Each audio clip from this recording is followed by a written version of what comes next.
The morning began like any other. Cities stirred awake, people scrolled through their phones, coffee brewed in kitchens across the planet. And then, without warning, every screen on Earth came alive. Not just televisions, not just smartphones or laptops, but billboards, security monitors, even the tiny displays in wristwatches. All showed the same vision, a colossal alien vessel suspended in the black of space, so vast it seemed less like a ship and more like a fragment of night itself. The being who appeared was tall, metallic-skinned, its 4 arms folded with the poise of a predator that had never known defeat. Silver skin glistened as though it reflected light not from our sun, but from some deeper, colder illumination. Its voice came through every speaker simultaneously, not translated, not delayed, but spoken in perfect English, Chinese, Spanish, Arabic, Hindi, and dozens more tongues at once. Its words were chilling in their simplicity. Primitive species of soul 3. You have 72 Earth hours to surrender unconditionally. Comply, and your deaths will be swift. Resist, and you will suffer the fate of 1,000 worlds before you. Across Earth, millions froze where they stood. The ultimatum had been delivered. Commander Jake Harrison nearly dropped his coffee as the words echoed through his orbital defense station. Built just 2 years earlier, the station hovered 300 miles above Earth's surface, intended as humanity's fragile shield against the unknown. Jake had always imagined their first contact scenario would be one of curiosity, maybe negotiation. Not this. He sprinted to the command deck as alarms shrieked, and found Dr. Lisa Morgan already at her station. Lisa was an exobiologist who had devoted her life to theories of alien life, theories that now lay shattered by a reality far more terrifying than she had dreamed. "Commander," she said, eyes glued to cascading streams of alien data, "this transmission. It shouldn't even be possible. It's broadcasting across frequencies we didn't know existed. The origin, it's everywhere and nowhere at once." Jake barely had time to process this before Captain Ryan Brooks stormed in, still in his flight suit. Brooks commanded the fleet of 50 human ships that circled Earth like watchful insects. 50 ships, built over a decade, fragile and small compared to the behemoth that now loomed on every screen. "All available ships are moving into defensive positions," Brooks reported. "But if that vessel is real, we'll need more than firepower. We'll need a miracle." At the communications console, Elena Vasquez was already drowning in reports. She had been humanity's chosen voice for first contact, fluent in 7 languages, trained for diplomacy. Yet nothing in her training manuals had prepared her for this. "Commander," she called out, "the President is demanding a briefing. The United Nations has gone into emergency session. And the public." She hesitated, confusion written across her face. "The public isn't reacting the way we expected." On screens across the command deck, Jake watched feeds of the world below. In New York, crowds gathered in Times Square not to flee, but to watch. In London, recruitment centers overflowed with volunteers demanding to enlist. On social media, humanity's collective voice rose, not in panic, but in defiance. Memes mocked the aliens' threats. Veterans posted promises to fight again. Children drew crude but hopeful images of humans defeating the invaders. General Frank Stone appeared via secure channel, his weathered face filling the central screen. A soldier forged in Earth's smaller wars, Stone had been appointed global coordinator of defense. "Jake," Stone said slowly, "this isn't how we're supposed to react. Not to them. Not to anyone." And yet, it was happening. Humanity, expected to tremble, was laughing instead. Dar. Amy Clark joined via a flickering video link from her underground laboratory. Her life's work had been quantum physics, theories so advanced they were decades from practical application. Or so she thought, until the ultimatum gave her 72 hours to make the impossible real. "The ship is genuine," she confirmed, "and colossal. But they've made a tactical error. By granting us 3 days, they've given us time. And time," she smiled grimly, is humanity's sharpest weapon.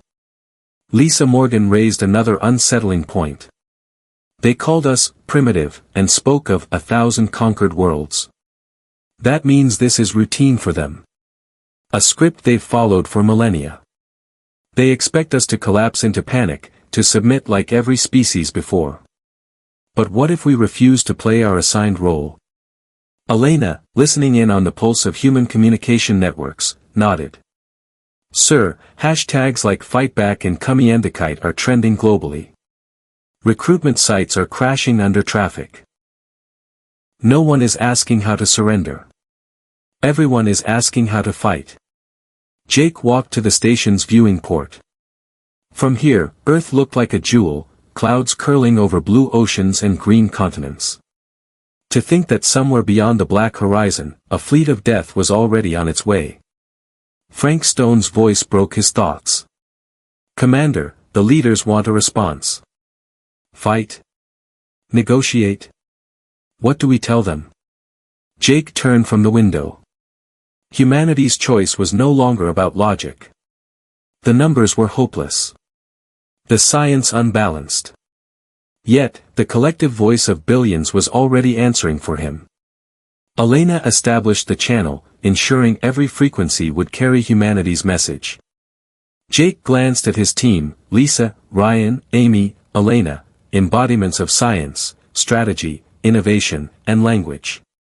Behind them, billions more stood in unity humanity had never known before. Jake's voice was calm, steady, almost gentle. Unknown species. This is Commander Harrison of United Earth Defense. We have reviewed your surrender demand. Our answer is no. Come and take it. Aboard the flagship that waited in the outer system, Zarth the Conqueror observed. 12 feet tall, armored in living metal, he radiated the cold arrogance of one who had never lost. Around him, tactical projections filled the command deck, each showing the laughably primitive state of Earth's defenses. His intelligence officer, Velter, reported in tones as mechanical as their species' minds, Supreme Commander, the humans refuse. This has never occurred in 10,000 years of conquest. Zarth gestured idly, as if brushing aside an insect. The protocol was always the same: arrive, demonstrate overwhelming superiority, accept surrender, enslave the survivors. Resistance had been extinguished within hours on every world they had ever visited. Show me their fleet, he ordered. The holographic display revealed 50 fragile ships drifting protectively around their planet. Compared to hegemony technology, they were children's toys: crude engines, primitive energy cannons, electromagnetic shields that would shatter under a single beam. Analysis complete, Velter intoned. Human probability of victory, 0.003%. Estimated conquest time, 4.7 hours. Zarth nodded, unsurprised.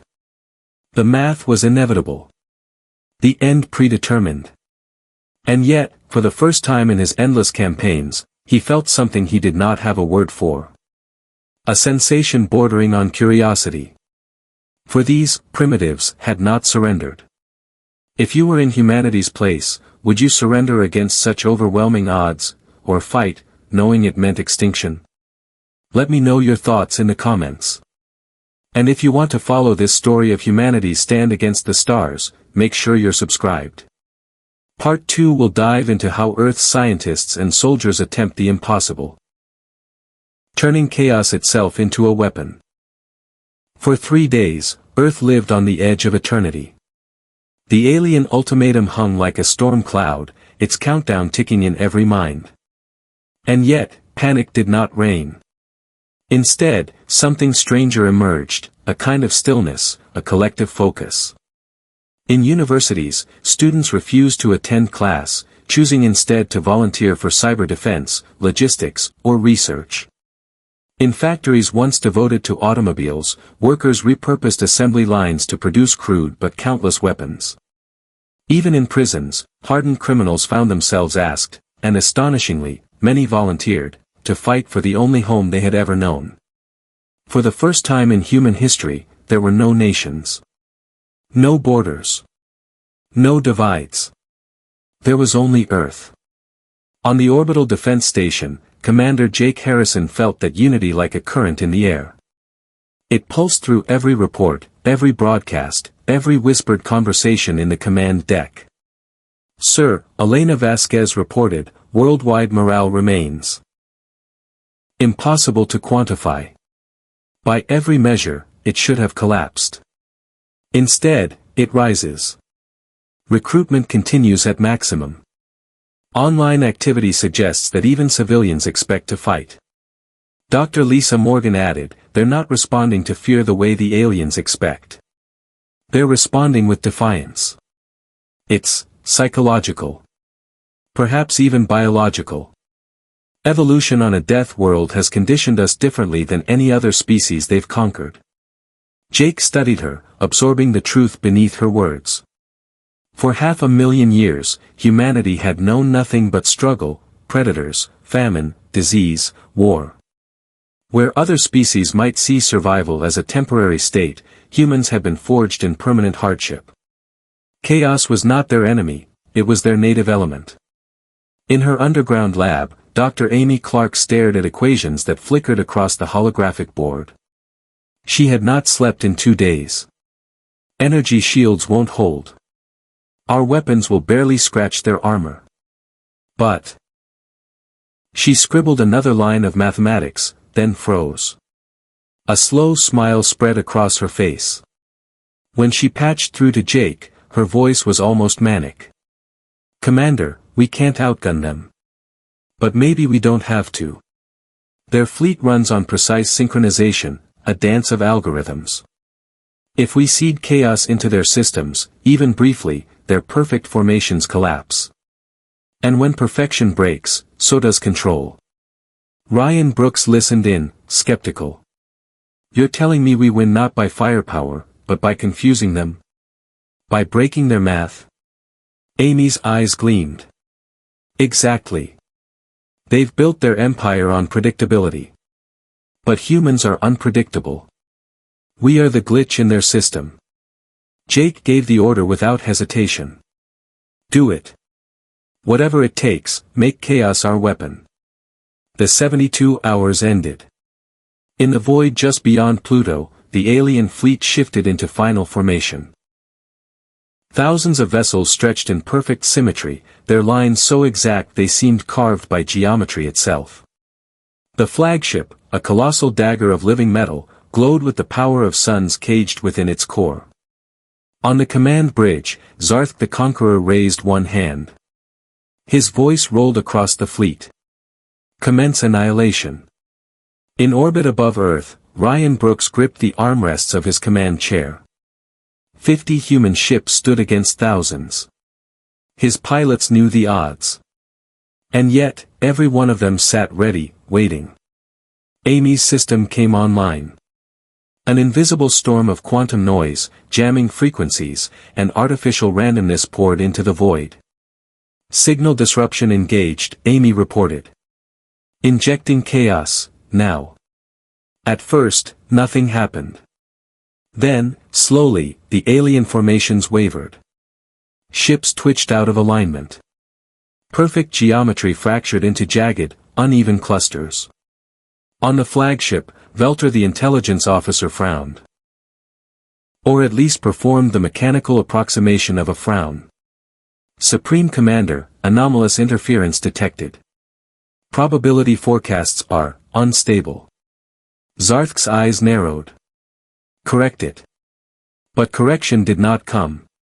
The more they adjusted, the more chaotic the patterns became. It was as though reality itself had turned against them. The first human salvos launched. Missiles, crude railguns, beams of focused plasma, weapons laughable by galactic standards. And yet, in the fog of broken formation, they found their mark. Alien vessels shattered in bursts of white fire. Ryan Brooks shouted, "Targets down." Multiple confirmed kills. His voice carried the disbelief of someone witnessing the impossible. Across Earth, billions erupted in cheers. Jake Harrison, watching from the defense station, allowed himself a single deep breath. Humanity had drawn blood. But the hegemony was far from beaten. Zarth's voice rumbled like an earthquake. Enough. End this. At his command, 100 ships broke through the chaos storm and unleashed concentrated fire. Beams of energy slashed through the void, erasing 3 human ships in seconds. The celebrations on Earth faltered. The reality of war, of sacrifice, cut deep. Lisa whispered to herself, "We can't match them blow for blow. But we don't need to. We just need to endure." Jake echoed her aloud. "Keep pressure. Keep chaos. Every second we stand is a second the galaxy learns humans are not prey." Inside the alien flagship, unease spread like a virus. Velter reported again, his voice flat but tinged with confusion. "Supreme Commander, human resistance is irrational. Statistical models no longer apply. Estimated conquest time has risen from 4.7 hours to indefinite." The word indefinite had never appeared in their records. Zarth stared at the projection of Earth, burning with defiance, its fragile ships clawing at his fleet. For the first time in his reign of conquest, he understood what he was truly facing. Not a primitive species. Not a mistake to be corrected. But an enemy that fought not with weapons, but with refusal. On Earth, broadcasts continued. Pilots transmitted their last words, not as laments, but as rallying cries. Civilians sang in public squares, knowing they might not live to see another dawn. Children drew pictures of spaceships and monsters, always with humanity victorious. Elena whispered as she monitored the flood of communication, it's like the whole planet has already accepted death. And by accepting it, we've made ourselves untouchable." Jake nodded slowly.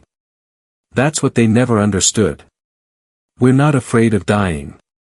We're afraid of not living free. And that's something no empire can conquer." The battle raged on, neither side yielding. To the galaxy, the outcome was irrelevant. By every measure, Earth should fall. But something far greater had already happened. For the first time in 10,000 years of conquest, the hegemony had been challenged. Not by another empire, not by some ancient rival, but by a species the galaxy had dismissed as children. The humans had rewritten the rules. If humanity's greatest strength is unpredictability, what do you think would confuse an advanced alien species the most, our technology, our psychology, or our willingness to sacrifice? In Part 3, we'll explore what happens when humanity's defiance awakens something older, deeper, and far more dangerous than the hegemony itself. The war dragged into its second day. Earth still stood. Against all reason, against every probability, humanity endured. Above the planet, half of Ryan Brooks's fleet had already been reduced to molten debris. Yet every ship that fell bought time. Time for chaos to spread deeper into the hegemony's veins. Time for Amy Clark's algorithms to infect their coordination.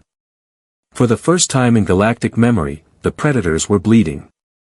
On the flagship, Zarth the Conqueror towered over his command dais, his silvered armor dimmed by the glow of failing projections. Velter's voice was strained, as though the machinery of his mind itself was fracturing. "Supreme Commander, models no longer compute. Human resistance has exceeded all frameworks. Their actions lack logic." Zarth clenched a clawed fist. "Then stop using logic. Use destruction." Yet even as he gave the order, he knew it was too late. The damage was not physical. It was psychological. For the first time, the hegemony's perfect certainty had cracked. On Earth, the effect was electric. Billions watched the live streams of alien vessels breaking apart under human fire. The images became myths in real time, the Odyssey ramming an enemy dreadnought at point-blank range, the Independence detonating its core to blind a squadron long enough for refugees to escape. Children cheered. Elders wept. Soldiers sang through their open comms, their voices carried across the world like hymns to defiance. Lisa Morgan murmured as she watched, this isn't just survival anymore. It's transcendence. We're becoming something else. Jake Harrison placed a hand on the railing, his gaze fixed on the endless black. No. We're remembering what we always were. The universe just forgot. Then, in the middle of battle, something happened that no one expected. The fighting stilled. Not by ceasefire, not by strategy, but by intrusion. A third signal cut through the chaos, overriding both human and alien frequencies. It was not words at first, but tones, deep, resonant chords that seemed to vibrate in the marrow of every bone. The sounds were older than language, older than thought itself. Screens flickered. Across the galaxy, vessels of both sides froze in place. And then, a voice spoke. Not in human language, not in hegemony code, but in something that was understood without translation. Children of the younger sons. You repeat the same pattern. Conflict. Defiance. Annihilation. This cycle was broken once. It must not awaken again. Amy's face went pale. That's not them. That's not the hegemony. Lisa whispered, it's something else. Something watching. Elena's hands shook over her console. Commander, the signal origin is everywhere. No source. No direction. It's like the universe itself is speaking. On the alien flagship, Zarth staggered as the voice boomed within his mind. For the first time in his immortal campaigns, he felt not dominance, but smallness. Who dares? He snarled into the void. The voice replied, calm and endless. We are the architects. We built the frameworks you now exploit. We shaped the silence in which your empire thrives. You are not conquerors. You are parasites, gnawing at bones you cannot comprehend. The command deck went deathly silent. On Earth, the reaction was confusion, then awe. Broadcasts showed the skies themselves trembling with strange auroras. Oceans rippled as if stirred by unseen hands. Jake's team stared in silence. It was Lisa who spoke first, her voice barely audible. The myths were right. The Harari warned us, there was something older. Something watching. Amy, ever the scientist, was already scribbling on her pad. If they are the architects, then everything, every civilization, every war, may be nothing more than echoes of their design. Jake whispered, and now we've caught their attention. The voice of the architects rolled on. Humanity. You are anomaly. You fight beyond reason, you endure beyond logic. Your defiance awakens memory, of when others once stood as you do. And when they fell, the universe bled for 500,000 years. A pause. Do not awaken the pattern again. Then the signal was gone. The battlefield snapped back to motion. Ships moved, weapons armed, chaos resumed. But nothing was the same. Not for the hegemony. Not for humanity. Zarth sat motionless, his claws tightening against the armrests of his throne. For the first time, he considered withdrawal. The architects were not a myth to him. His species remembered fragments, whispers in their genetic code. To face them was not war, it was suicide. And yet, to retreat from humans. To concede that a primitive species had resisted him. That was unthinkable. He growled a single command, continue. On Earth, Jake gathered his team. They've underestimated us. We've drawn blood. And now. He hesitated, choosing his words with care. Now we know there's something bigger. Something watching. Lisa leaned forward. The architects didn't threaten to destroy us. They warned us. That means we matter to them. More than the hegemony ever imagined. Amy looked grim. But warnings cut both ways. If we keep fighting, we may awaken something worse than conquest. Something even the galaxy fears. Elena's voice trembled. Then the choice is ours. Fight, and risk awakening the architect's wrath. Or surrender, and let the hegemony consume us. Jake turned to the viewport, where streaks of light from battle flared against the black. The choice was impossible. And yet, in his bones, he knew humanity had already chosen. Because surrender was not in their nature. Far beyond the battlefield, unseen by either side, the architects stirred in their timeless domain. For eons, they had slept, content to let younger species play at empire. But now, a spark had reignited. A death-world species had defied inevitability. And the universe itself would never be the same. Do you think the architects are protectors, or jailers of the galaxy? And if humanity has caught their attention, is that a blessing, or a curse? This concludes the trilogy of Earth's first stand against the hegemony. But the story is far from over. Humanity's war has awakened something vast, and in future episodes, we'll explore the secrets of the architects, the truth of the pattern, and what it really means to fight for freedom in a universe that may not want you free.